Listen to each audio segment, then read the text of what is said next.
تاریخی سنہری باغ مسجد کے انہدام کے لیے عوامی رائے طلب کیے جانے پر مسلم پرسنل لاء بورڈ کا شدید رد-عمل۔ کہا 350 سال پرانی مسجد کو شہید کرنے کی کسی بھی سازش کو نہیں کیا جائے گا قبول۔ جمعیت علماء ہند کا وزیر اعظم مودی کو خط، ممکنہ انہدامی کارروائی پر روک لگانے کا مطالبہ۔ مسجد کو ملک کے لیے قابل فخر وراثت قرار دیا۔ وقف بورڈ نے بھی جلد قانونی چارہ جوئی کی کہی بات۔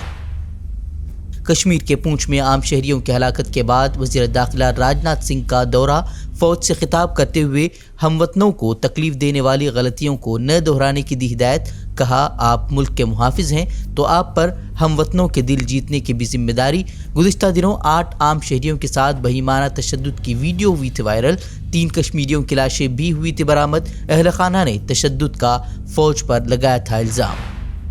یو پی میں عیسائیوں کی کرسمس تقریب کے دوران بجرنگ دل کی ہنگامہ آرائی۔ بریلی اور دیوریا میں عیسائیوں کی دعائیہ تقریب میں تبدیلی مذہب کا الزام عائد کر خلل ڈالنے کی بجرنگ دل کی کوشش۔ بجرنگ دل کے الزام کے بعد 3 عیسائی گرفتار۔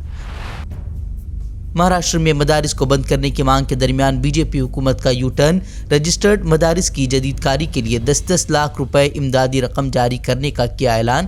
مدارس میں سائنس اور ریاضی کو لازمی مضامین بنانے کی بھی کوششیں۔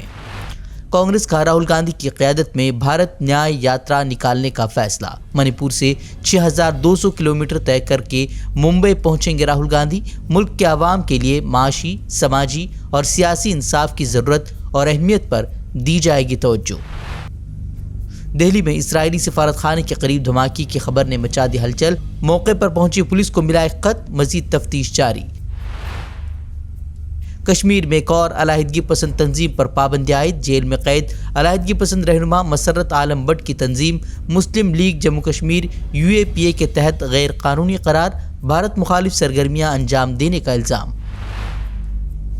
لوک سبھا انتخابات سے قبل ہندوتوا تنظیموں کی سماج میں انتشار پھیلانے کی سرگرمیاں تیز۔ اب متھرا کاشی کے علاوہ 40 مذہبی مقامات کو آزاد کرانے کے نام پر مہم شروع کرنے کا کیا اعلان۔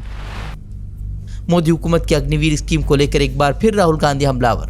حکومت کے منصوبے کو نوجوانوں کے خوابوں پر پانی پھیرنے والا قرار دیا۔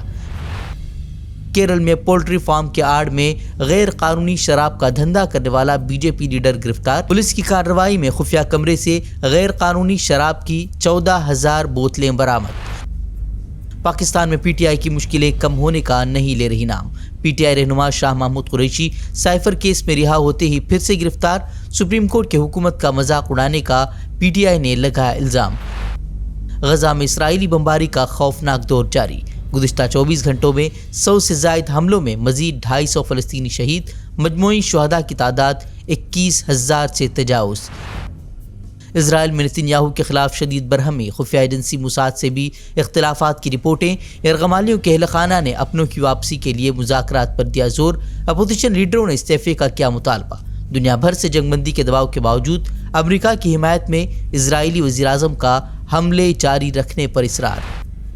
اسرائیلی سیکیورٹی ذرائع نے حماس رہنما یحییٰ سنوار کے ٹھکانے کا پتہ لگانے کا کیا دعویٰ۔ اسرائیل کی گیدڑ بھبکی، کہا یا تو سرنگوں میں اسرائیلی فوجیوں کا کرے انتظار یا پھر یرغمالیوں کی رہائی پر کرے بات۔ اسرائیلی طبی ماہرین نے غزہ سے واپس لوٹنے والے فوجیوں کو صحت عامہ کے لیے قرار دیا خطرہ۔ اسرائیلی فوجیوں سے انفیکشن دیگر اسرائیلی شہریوں میں پھیلنے کا جتایا امکان۔ گزشتہ دنوں انفیکشن سے ایک فوجی ہو چکا ہے ہلاک۔ مقبوضہ مغربی کنارے میں اسرائیلی فوج کی ظالمانہ چھاپہ مار کارروائیاں جاری۔ اب بغیر کسی گناہ کے سینئر فلسطینی سیاستدان خالدہ جرار سمیت کئی افراد گرفتار۔ اس سے قبل بھی 2019 میں بغیر کسی مقدمے کے قید و بند کی صعوبتیں برداشت کر چکے ہیں یہ خاتون رہنما۔ اسرائیل کا ایک اور خوفناک جنگی جرم۔ اسرائیل سے بذریعے ٹرک لائی گئیں 80 فلسطینیوں کی کٹی پھٹی لاشیں۔ لاشوں سے اندرونی اعضاء تک غائب۔ اجتماعی قبر میں دفنائی گئی تمام لاشیں۔ غزہ میں جاری اسرائیلی حملوں پر ترک صدر کا سخت بیان، کہا ہٹلر سے مختلف نہیں ہے نتن یاہو کا کردار۔ اسرائیل کی حمایت کرنے والے مغربی ممالک کو بھی بنایا تنقید کا نشانہ۔ لبنان سے حزب اللہ نے اسرائیلی سرحدی علاقوں کو بنایا نشانہ۔ مشرقی اسرائیل پر داغے گئے 18 میزائل۔ اسرائیلی دفاعی سسٹم نے سبھی حملوں کو ناکام بنانے کا کیا دعویٰ۔ سائرن کی آوازوں سے گونجا پورا سرحدی علاقہ۔